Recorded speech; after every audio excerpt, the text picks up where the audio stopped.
Story 1. The House on Mercer Lane. It was the third time I'd driven past the same house in 4 days, and I still couldn't shake the feeling that someone inside was watching me watch them. My name doesn't matter. What matters is that I've been a private investigator for 11 years, and in 11 years, I've seen things that made me question whether some doors should ever be opened.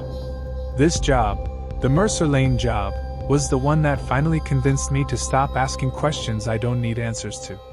The case started like most of mine. A woman named Sandra called my office on a Tuesday morning. She had that voice, controlled, careful, the kind people use when they've practiced what they're going to say. She told me her husband, Raymond, had been acting strangely for the past 3 months. Coming home late. Phone on silent. Showering immediately when he walked through the door. Classic infidelity setup. Bread and butter for my line of work. She gave me his schedule, his vehicle, and a photograph. Raymond was 44, average build, sandy brown hair going gray at the temples. The kind of man you'd forget the moment he left the room. She wanted documentation. Times, locations, photographs if possible. Standard surveillance package. I took the case. For the first week, Raymond was exactly as boring as he looked. He left his office building downtown at 5:47 p.m. every evening, stopped at the same gas station on Clement Street for a bottle of water and a receipt he'd have to explain if Sandra ever found it, then drove northeast on Route 9 toward a residential neighborhood I didn't know well. I followed at a distance. Always 3 to 4 cars back. Lights off when I parked. He pulled into the driveway of a house on Mercer Lane every single night. Beige siding, black shutters, one light on upstairs, one on the porch. The kind of house that looked like it was trying not to be noticed. He'd go in around 6:15 and I wouldn't see him again until 9:40 or 10 o'clock. He'd back out of the driveway without turning his headlights on until he reached the end of the block. That detail stuck with me. It was too practiced. Too deliberate. Like he'd done it enough times to make it habit. I photographed his car in the driveway. Got a few images of him walking to the front door. Nothing incriminating by itself, but enough to show Sandra a pattern. That should have been the end of it. On the 5th evening, something changed. I was parked on the opposite side of the street, about 40 meters down, engine off, using a long lens to document the timestamp and license plate. The upstairs light was on like always. The porch light was on like always. But at 7:22 p.m., the upstairs light went off. Then the porch light went off. The whole house went dark. I sat up straighter. Checked my camera. Checked the time. Raymond's car was still in the driveway. I waited. 5 minutes. 10. The house stayed completely dark. No movement at the windows. No shadows. Nothing. At 7:38, every light in the house came back on at once. I don't know why that bothered me as much as it did. There are 100 explanations for something like that. Power fluctuation. A breaker. Someone hitting the wrong switch. But in 11 years of surveillance work, I've learned that your instincts don't care about explanations. They care about patterns. And that pattern felt wrong. I wrote it in my notes and kept watching. Raymond left at the usual time. 9:47 that night. I photographed him walking to his car. He didn't look around the way he usually did. He moved fast, head down, keys already in his hand before he reached the driver's door. Like he wanted to be gone. I went home and reviewed the footage. That's when I noticed her. In the background of one of my shots, the wide angle I'd taken at 7:15 before the lights went out, there was a figure standing at the upstairs window. I almost missed it because the light inside was dim and the angle wasn't ideal. But once I saw it, I couldn't stop seeing it. A woman, standing completely still, facing outward, looking directly at my car. I checked the shot again. I'd been parked under a tree with the engine off and no lights. There was no reasonable way she could have known exactly where I was. But she was looking at me. I zoomed in until the image degraded into pixels. Dark hair. White shirt or nightgown. Arms at her sides. The posture was what stayed with me. Not alarmed. Not curious. Still.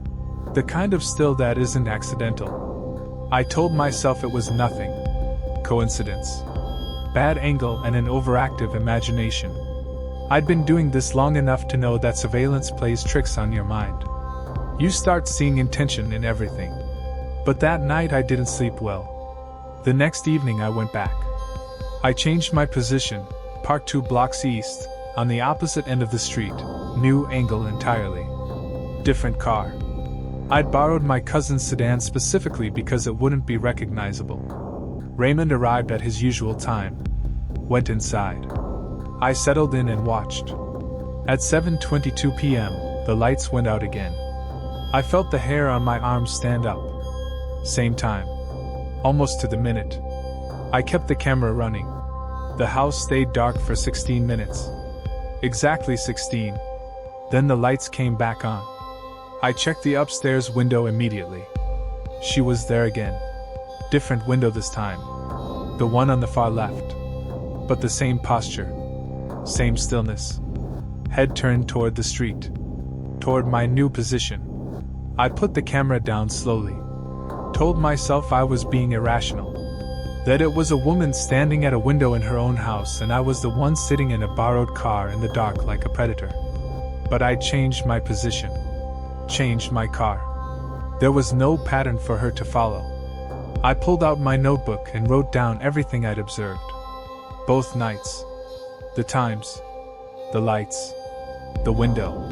The way she stood. Then I wrote a question I hadn't let myself ask out loud yet. Who is she? Sandra had only mentioned a husband. No other occupants. When I'd run the address that first night out of habit, I'd always run addresses. The property records showed the house owned by a man named Dale Whitmore. No connection to Raymond that I could find. No obvious connection to Sandra. So who was the woman?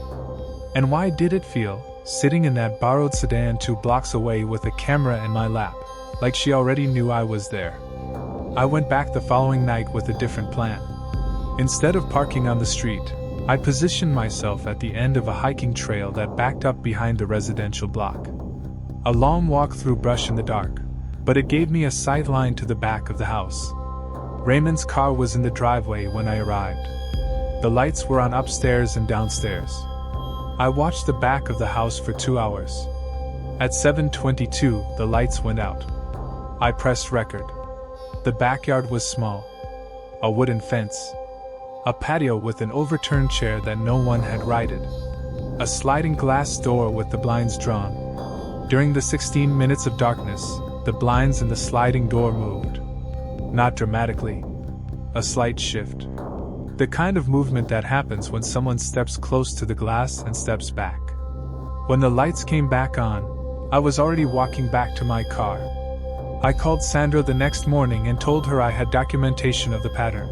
Her husband's visits to the house, times, dates, photographs of his vehicle.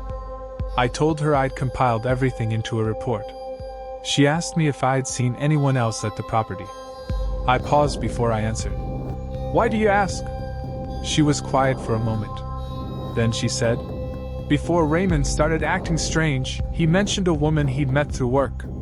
He said she was going through something difficult. That she needed help." "What kind of help?"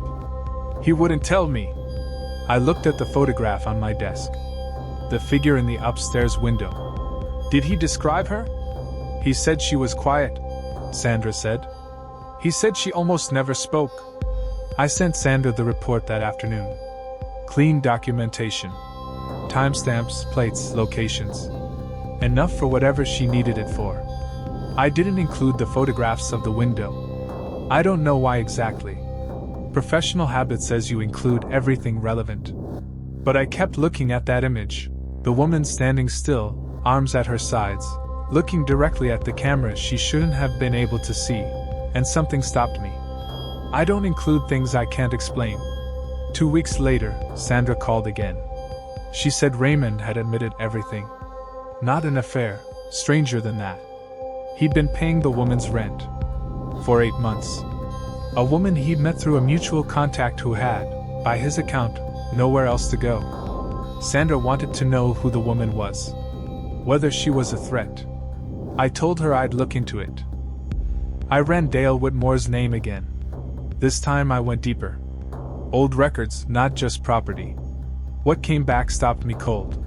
Dale Whitmore had died in that house 14 months ago. Medical examiner listed it as a cardiac event. The house had been in probate ever since. No renter on record. No lease agreement. No utility accounts in a living person's name.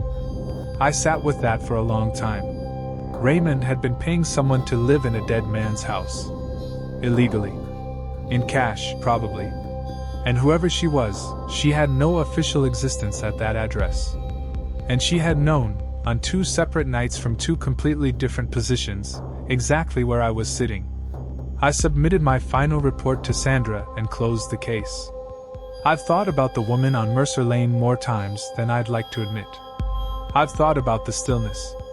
The way she stood at windows she shouldn't have been looking out of, toward a car she shouldn't have been able to find. I've thought about the silence Raymond described.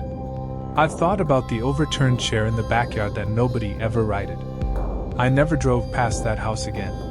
Some addresses you run once, and then you let them go. Story 2: The Missing Hours. The family hired me to find their daughter, and for the first 9 days, I believed I was looking for a runaway. By the 10th day, I wasn't sure what I was looking for. Her name was Carrie. 22 years old. Marketing student. Had a part-time job at a pharmacy on the east side of the city. She'd left her apartment on a Wednesday evening, told her roommate she was going to the library to study, and never came back. No argument. No fight. No breakup, no debt, no dramatic incident that might explain a disappearance. Just a Wednesday evening and then nothing. The police had the case.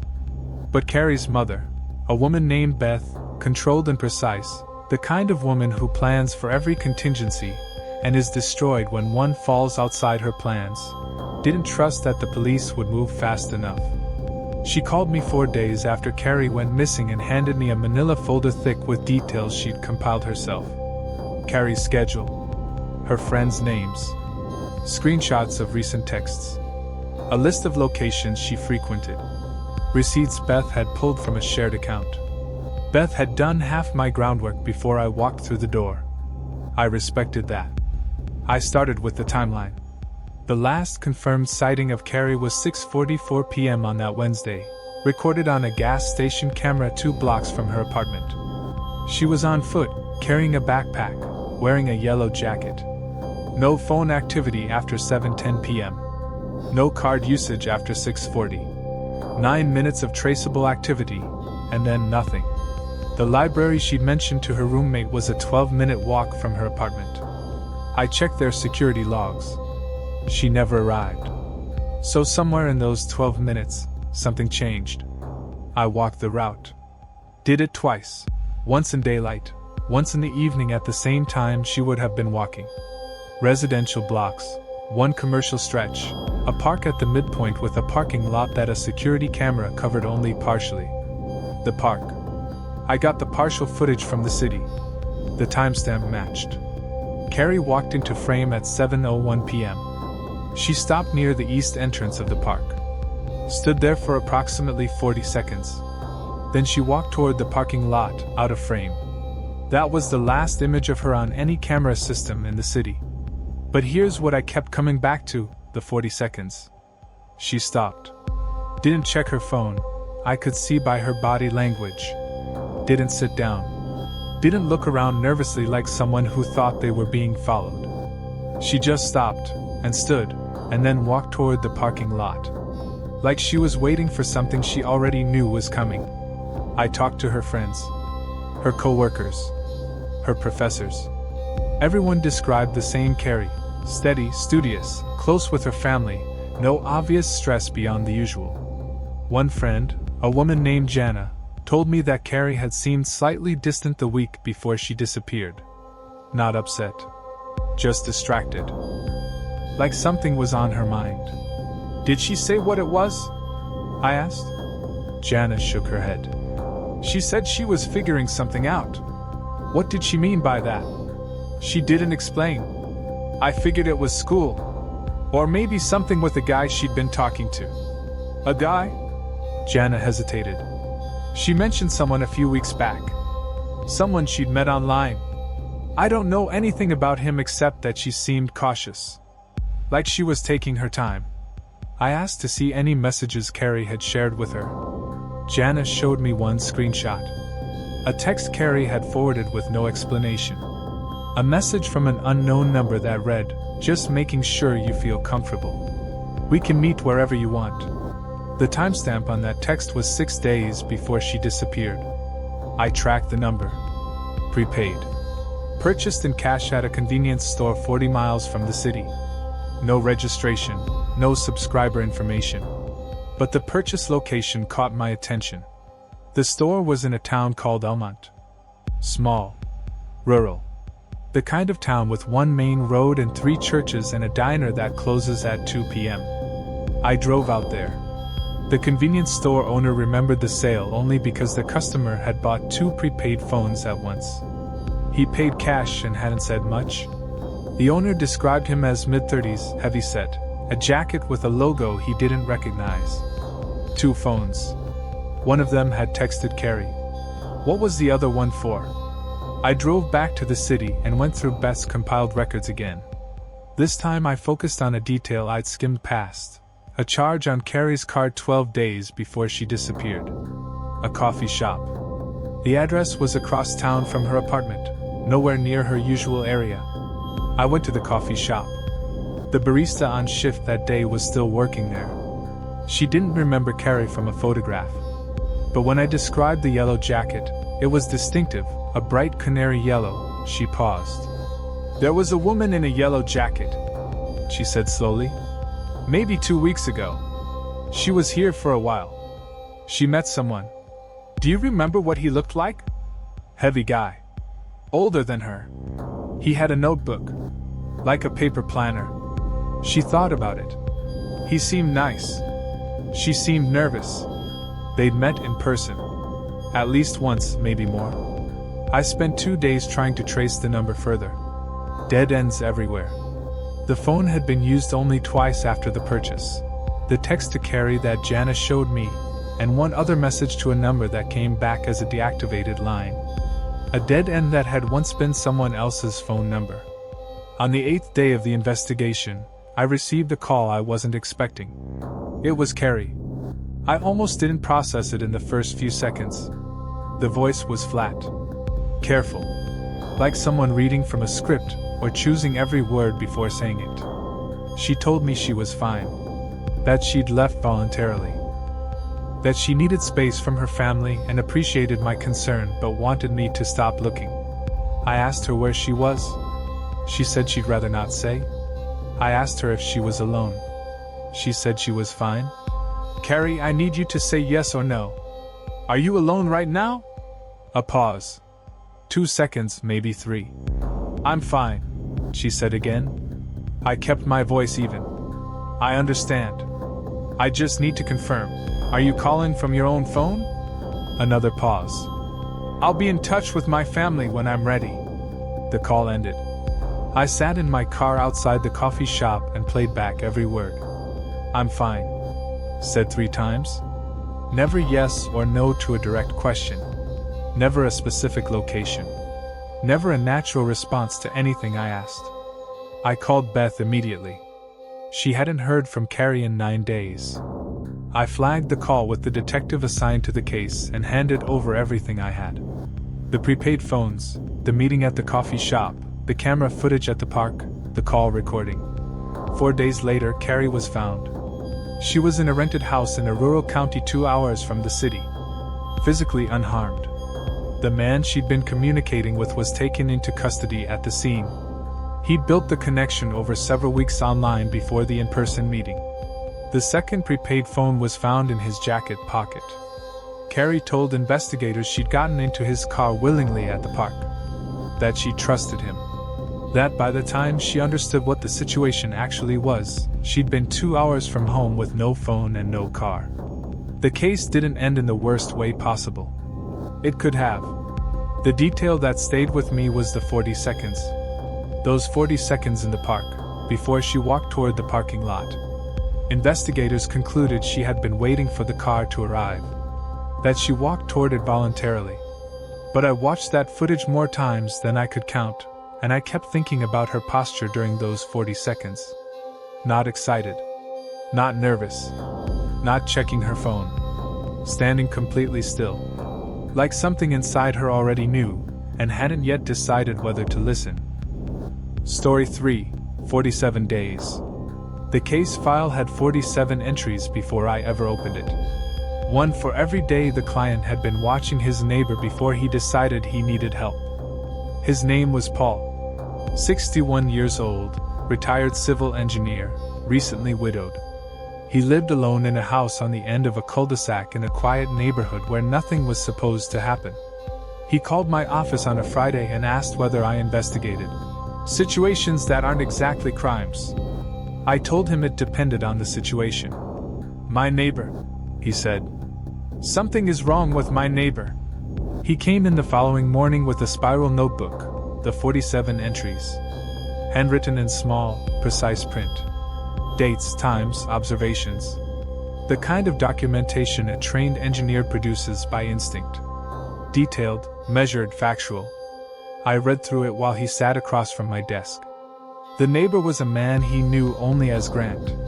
Grant had moved into the house next door 14 months ago. Friendly at first.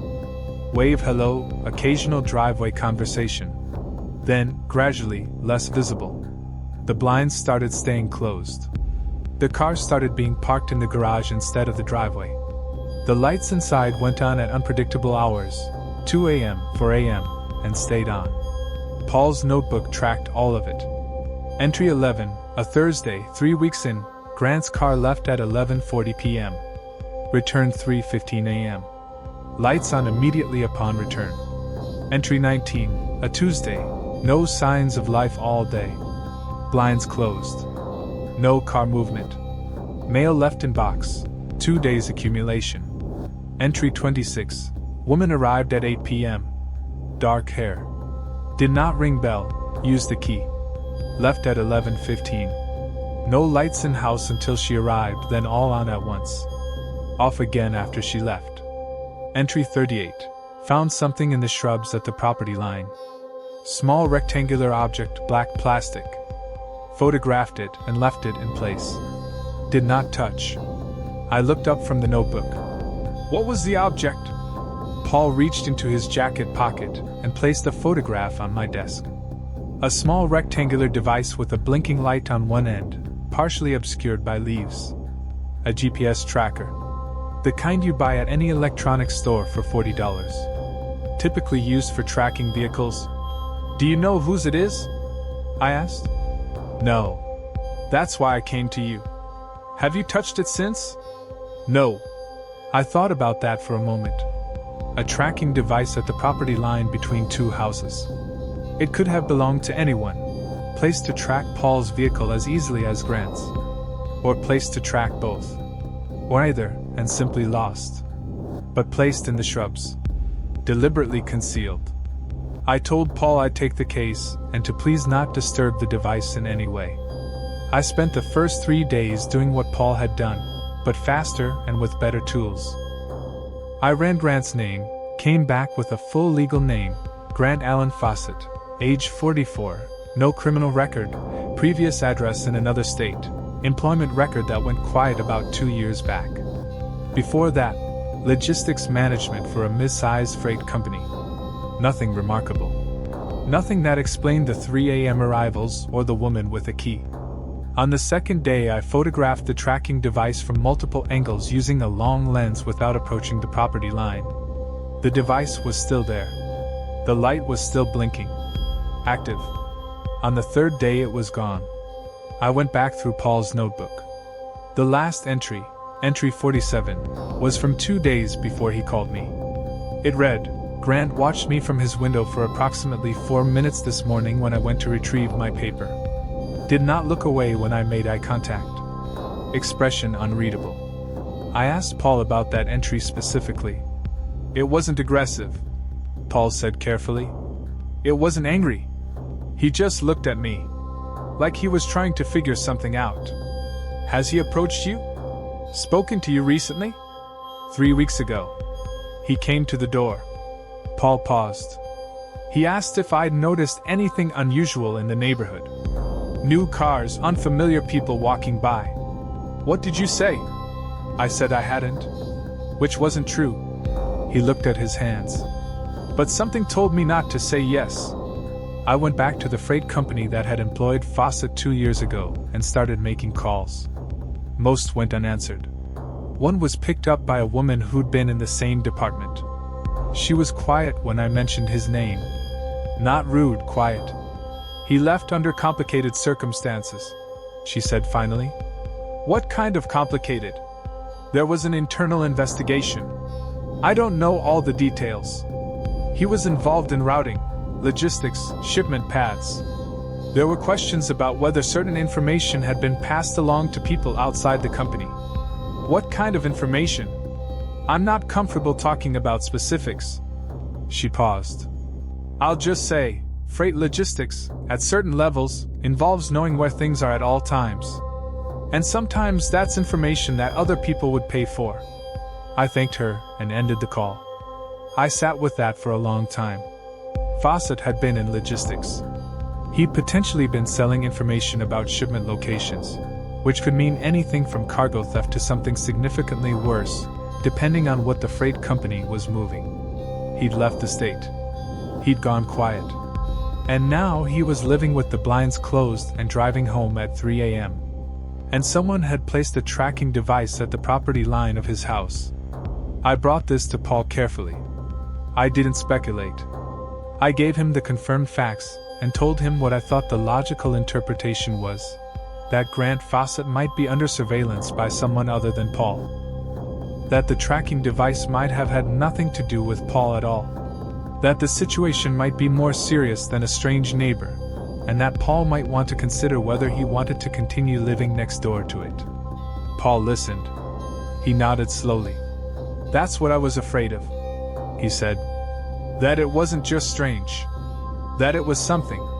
I recommended he contact the detective division and share his notebook, specifically the tracking device, which was now gone but documented in photographs. I offered to connect him with the right contact. He agreed. Before he left, he asked me one question. The woman who came with the key, do you think she was involved with him? Or monitoring him? I didn't have an answer. The woman remained unidentified. She visited roughly weekly, always at night, always for 2 to 3 hours. She used the key, which implied trust or prior arrangement. But she could have been a handler as easily as a partner. She could have been the source of the tracker, or the reason for it. I don't know, I told him honestly. He nodded like that was the answer he expected. I heard from Paul 6 weeks later. Not about an arrest, not about resolution. Just a note through my office email. He said the house was empty. Fawcett had moved out over a single weekend. Quietly. A van, 2 trips, and then nothing. The house went back on the market. He said the last time he saw Grant Fawcett was the morning before the move. Fawcett was standing in his driveway, looking at Paul's house. He stood there for a long time, Paul wrote. Then he got in his car and drove away. I thought about that image for a while. A man standing in his own driveway, looking at the house next door as if committing it to memory. Or warning it. The tracking device was never explained. The woman with the key was never identified. Whatever Fawcett had been involved with, whatever had followed him to that quiet cul-de-sac, it packed up and moved with him. Paul said the neighborhood felt different after. Quieter in a way that was almost uncomfortable. I understood exactly what he meant. Some cases don't end. They just move somewhere else. Subscribe for more chilling tales. Share.